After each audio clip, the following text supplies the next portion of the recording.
Hello everybody and welcome back. This is Not a Pro Gardener here. We are in Zone 6B.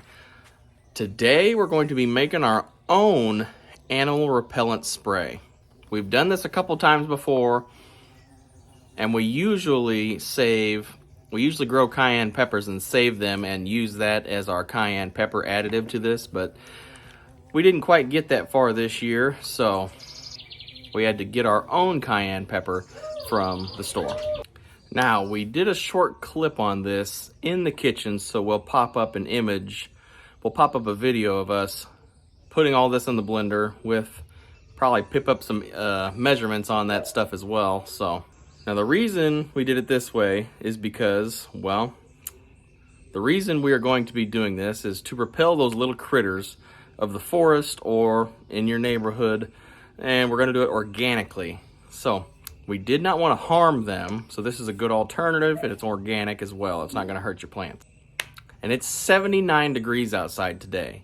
It's been stormy, so we've had some rough weather here lately. It's been supposed to rain, but we just keep getting deprived of that rain that we desperately need. I had to run the drip system last night, as you can see, and it only sprinkled a little bit last night, so that wasn't really a big help for me. So hopefully we can get the rain dance going and get some rain going for our plants. What you're going to need is you're going to need a garden sprayer, warm water, about a gallon. This makes about a gallon. 3 eggs. You can do milk or yogurt. I use about a quarter cup of that. And crushed garlic cloves. I usually do 3 or just a whole garlic head, you know. Sometimes if you get them smaller garlic heads that have all the little bitty cloves, I just use the whole head. And it's just adds more pungency to it as well. So you want to do cayenne pepper. You want to do 3 tablespoons. And then you want to use your blender, and you're going to blend it all up, and then you're going to get a strainer and a funnel and strain it into whatever container you wish it to be in. But you definitely got to strain it because it will clog your sprayer nozzle. All right, step 1, you want to put your eggs, the milk or yogurt, garlic and cayenne pepper, along with 2 or 3 cups of water into a blender. And you can puree it thoroughly. You want to get that chopped up as good as you can.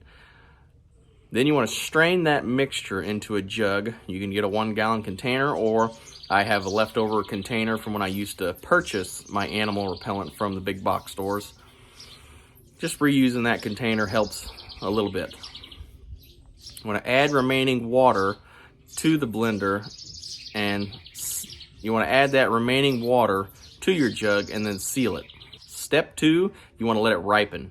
Now, while the store-bought deer repellent or animal repellent can be used immediately, the homemade stuff is better if you let it ripen. You can use it immediately too, but it'll be way more potent if you let it ripen at room temperature for 24 hours. It will be stinky. And it's already pretty stinky right out of the blender. Take it from me. This stuff works. Now, step 3, when you're spraying it, spray the plants liberally. I mean, you want to coat it. Stems, leaves, fruits, everything. It's not going to burn your plants. It's not going to hurt you.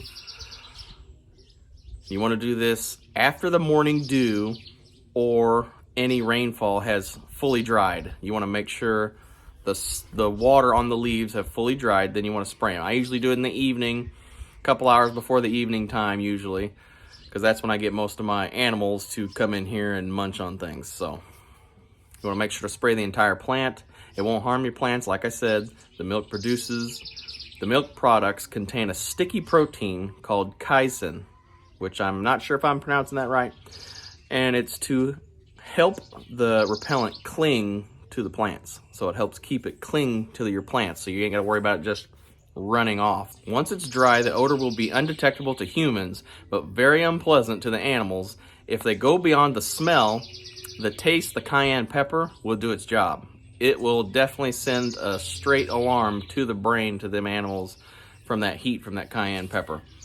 You don't want to spray it before rain because it can be washed off, and you want to reapply it as necessary. I've done it as soon as every 2 to 3 weeks. You know, it just depends on how much rain you get, or if there's a lot of morning dew and it washes off your leaves. You could do it every week. You know, it just depends on as needed for you. So you got to make that choice on your own. Now, to store this homemade repellent, it can clog your sprayer. So you want to empty it out of the sprayer into the jug. You want to empty all that mix out into your jug for storing. and then you want to store it in a garage cabinet. The eggs and milk will continue to rot, and they will get even more potent as time goes on. I usually mix up what I need, and I don't try to mix a bunch up over time. I've mixed up one of these.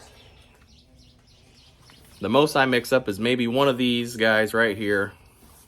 I mix up maybe one of these. It's a little, like over a liter. It's like a liter or so of this mix, and I usually mix one of these up and it makes a gallon. I just put this in the sprayer and then fill it up the rest of the way with water. You know what I mean? So I mix one of these ahead of time. I have it on the shelf ready. I usually don't mix more than this. I just have this one ready, and usually a gallon will cover all my plots and everything pretty good. And like I said, you can apply as needed. So leave it in the comments below if you've made any homemade repellents before. Just put it down in the comments. I'd love to hear about it, see what everybody else uses or does. I've seen lots of other methods to getting rid of your animal problems, you know. And I've also seen that they have sprinkler systems that are motion activated to keep animals out of your shrubbery and stuff like that. So this is Not a Pro Gardener here. Don't forget to like, share, subscribe, and I'll see you next time out there in the garden.